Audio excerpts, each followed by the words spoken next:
కాంగ్రెస్ ప్రభుత్వం స్కామ్ల అవినీతి కుంభకోణాలపై మాటలకే పరిమితమవుతుందని ఏ ఒక్కరిని ఇప్పటి వరకు అరెస్టు చేయలేదని బీజేపీ రాష్ట్ర అధికార ప్రతినిధి అమర్నాథ్ విమర్శించారు. ధరణి పేరుతో అనేక అక్రమాలకు బీఆర్ఎస్ పార్టీ నాయకులు వారి బంధువులు పాల్పడినట్లు సిద్దిపేట జిల్లా బీజేపీ అధ్యక్షులు మోహన్ రెడ్డి ఆరోపించారు. సిద్దిపేట బీజేపీ పార్టీ కార్యాలయంలో రాష్ట్ర బీజేపీ అధికార ప్రతినిధి అమర్నాథ్ మీడియా సమావేశం నిర్వహించారు. ఈ సందర్భంగా మాట్లాడుతూ అవినీతి అక్రమాలకు పాల్పడిన వ్యక్తులను అరెస్టు చేయాలని బీజేపీ పార్టీ డిమాండ్ చేస్తుందని తెలిపారు. ప్రపంచంలోనే బీజేపీ అతిపెద్ద ప్రజాస్వామ్య పార్టీ అని అన్నారు. భారతీయ జనతా పార్టీ ఈ దేశంలోనే కాదు మొత్తం ప్రపంచంలోనే అతిపెద్ద పార్టీ, అతిపెద్ద ప్రజాస్వామిక పార్టీ.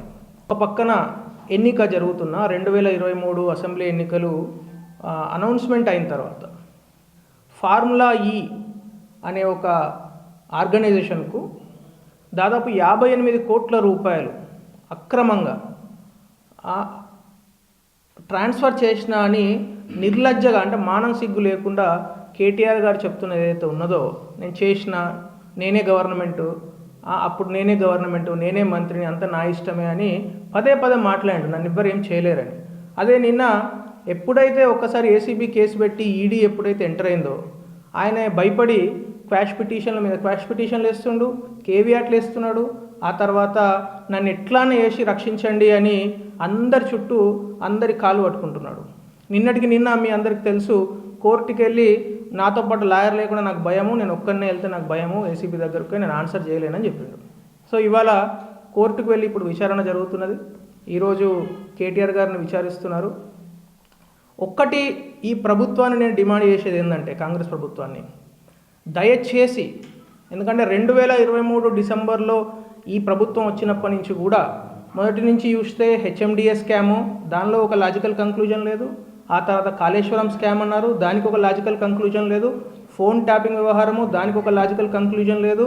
తర్వాత జరిగిన జిఎస్టీ స్కాము, సోమేష్ కుమార్ గారి పేరు వచ్చింది, దానికి ఒక లాజికల్ కంక్లూజన్ లేదు. సో ఇప్పటి వరకు ఈ సంవత్సర కాలంలో జరిగిన ఏ స్కామ్ కానీ, ఏ అవినీతి కుంభకోణం కానీ ఏ ఒక్కటి బయటకు వచ్చినా దేనికి కూడా ఒక లాజికల్ కంక్లూజన్ లేకుండా, ఎవరిని కూడా అరెస్ట్ చేయకుండా, ఏదో మాటలకు మాత్రమే, పేపర్లలో మాత్రమే అది ఒక టైంపాస్ వ్యవహారం లాగా, ఒక డ్రామా లాగా నిర్వహించి అది డైవర్షన్ పాలిటిక్స్కు మాత్రమే తావుదిస్తున్నది. కానీ అసలు ఈ గవర్నమెంట్కు జవాబుదారీతనం ఉందా, చిత్తశుద్ధి ఉన్నదా, అవినీతి అక్రమార్కులను జైలుకు పంపే దమ్మున్నదా ఈ ప్రభుత్వానికి, రేవంత్ రెడ్డి గారికి అని ప్రశ్నిస్తున్నాను.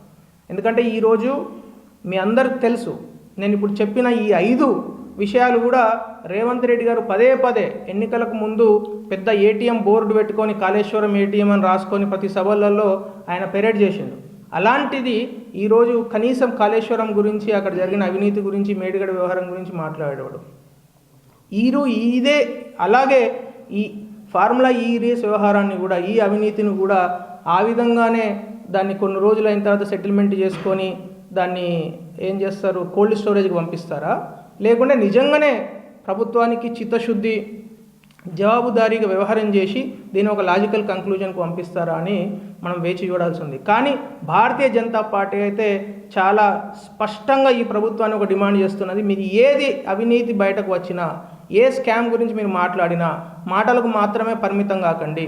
దయచేసి దీన్ని ఒక లాజికల్ కంక్లూజన్కి, నిజమైన ఎవరైతే దానిలో దొంగలు, దుర్మార్గులు, అక్రమార్కులు ఉంటే వాళ్ళని ఖచ్చితంగా జైలుకు పంపించాలి. ఇది భారతీయ జనతా పార్టీ వైపు నుంచి డిమాండ్. రెండో విషయం ఏంటంటే, ఈరోజు మనందరం చూస్తున్నాం, దాదాపు ఒక మొత్తం సీజన్ కంప్లీట్ అయిపోయింది. అంటే రైతులు పంట వేయడం దగ్గర నుంచి ఒక మొత్తం ఖరీఫ్ సీజన్ కంప్లీట్ అయ్యి పంట కొనడం కూడా అయిపోయింది. ఈ ప్రభుత్వము అనేక ప్రగల్భాలు చెప్పింది, 97 లక్షల టన్నులు కలెక్ట్ చేస్తాము, మొత్తం ప్యాడీ కలెక్ట్ చేస్తాము, మొత్తానికి డబ్బులు ఇస్తామని చెప్పిన ఈ ప్రభుత్వం ఇప్పటి వరకు కనీసం 50 అంటే 50% కూడా చేయలేకపోయింది, 50% కూడా చేయలేకపోయింది. వీళ్ళకి చేత కాలేదు. చాలా క్లియర్గా నేను చెప్తున్నాను, 97 లక్షల టార్గెట్ పెట్టుకొని 50 లక్షల టన్నులు కూడా వీళ్ళు కలెక్ట్ చేయలేకపోయారు. 40 లక్షల సన్నవడ్లు టార్గెట్ పెట్టుకొని 13.5 లక్షల సన్నవడ్లు కూడా చేయలేకపోయినారు వీళ్ళు. సో ప్రతి విషయంలో వీళ్ళు ఫెయిల్ అవుతున్నారు. రైతు రుణమాఫీలో ఫెయిల్ అయినారు. ఆ తర్వాత రైతులకు రైతు భరోసా అని చెప్పి దాన్ని ఏ విధంగా డిలే టాక్టిక్స్ అంటాం, మనం ఎట్లా డిలే చేస్తున్నారు మీరు చూస్తున్నారు.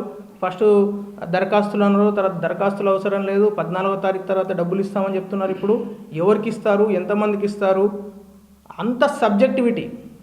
అంటే ఎవరైతే పంట వేస్తున్నారో వాళ్ళకి ఇస్తామని చెప్తున్నారు. పంట వేయడానికి ముందే అందరూ కూడా పంట వేయడానికే కదా డబ్బులు అడిగేది. ఇది పెట్టుబడి సాయం కదా, ఇది పంట వేసిన తర్వాత ఇచ్చేది కాదు కదా. సో పంట వేయడానికి ముందే ఇవ్వాలి. కాబట్టి భారతీయ జనతా పార్టీ డిమాండ్ చేసేది ఏంటంటే ఈ రాష్ట్రంలో ఉన్న ప్రతి రైతు, ప్రతి కౌలు రైతు, ప్రతి రైతు కూలీకి న్యాయం జరగాలి. న్యాయం జరిగేంత వరకు భారతీయ జనతా పార్టీ నిద్రపోదు, మిమ్మల్ని నిద్రపోనియదు. ఎందుకంటే ఇప్పుడు పండుగకు ముందు 10వ తారీఖు అంటే ఈ సంస్థాగత ఎన్నికల ఒక భాగం కంప్లీట్ కాగానే ఇప్పుడు మేమందరం కూడా వెంటనే ప్రతి జిల్లాలో ప్రతి మండలంలో అగ్రికల్చర్ ఆఫీసర్ల దగ్గరికి వెళ్తాము, మా ఎంఆర్ఓల దగ్గరికి వెళ్తాము, వాళ్ళందరికీ వినతి పత్రాలు ఇస్తాము. అక్కడి నుంచి స్టార్ట్ అయ్యి మా ఎడ్యుకేషన్ అనేది కొనసాగుతుంది. ఈ గవర్నమెంట్ మెడల్ వంచైనా సరే రైతు భరోసా ప్రతి రైతుకు ప్రతి ఆఖరి రూపాయి వరకు ఇప్పించేందుకు మేము పూర్తి స్థాయిలో సన్నద్ధంగా ఉన్నది భారతీయ జనతా పార్టీ కార్యకర్తలందరూ. సో ఈ 2 విషయాలు మీ ముందు ఉంచుతున్నాము.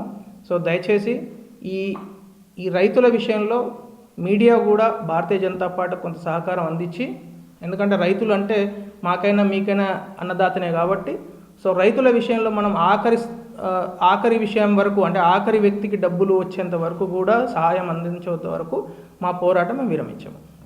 రాష్ట్ర రెవెన్యూ శాఖ మంత్రి పొంగులేటి శ్రీనివాసరెడ్డి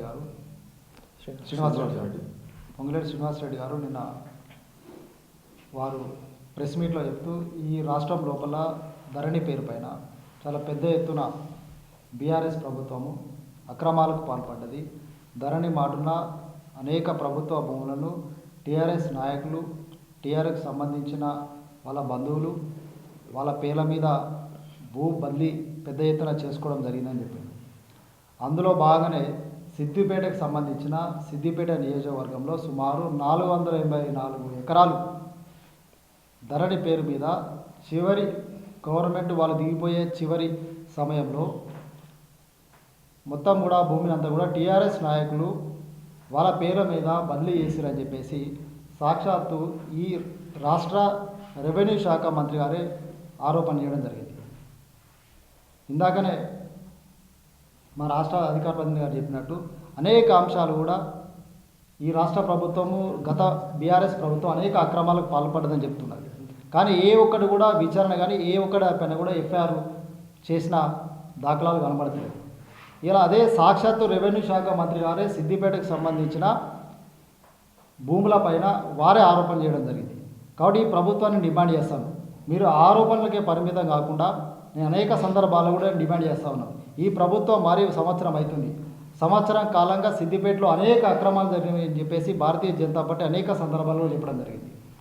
ఈ 59 జీవో విషయంలో కావచ్చు, అనేక అసైన్ భూముల విషయంలో కావచ్చు, అనేక అక్రమాలు సిద్దిపేటలో జరిగాయని మేము అనేక సందర్భాల్లో చెప్పడం జరిగింది. ఇలా సాక్షాత్తు రెవెన్యూ శాఖ మంత్రి గారు చెప్తున్నారు. కాబట్టి ఆ 484 ఎకరాలకు సంబంధించిన ఎవరి పైన బదిలీ అనేది వాళ్ళ నుంచి ఖచ్చితంగా ఆ భూములపైన విచారణ జరగాలి, ఆ భూములను వెనక్కి తీసుకోవాలి.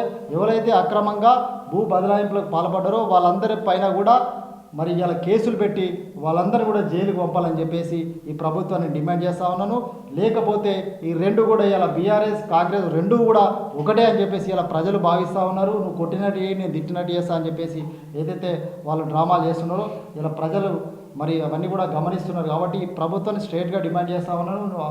ఇలా సాక్షాత్తు మంత్రే ఆ విషయం చెప్పాడు. కాబట్టి వాటిపైన తక్షణమే విచారణ చేయాలని చెప్పేసి నేను ఈ కలెక్టర్ గారు కూడా ఈ సందర్భంగా నేను వారిని విజ్ఞప్తి చేస్తూ ఉన్నాను.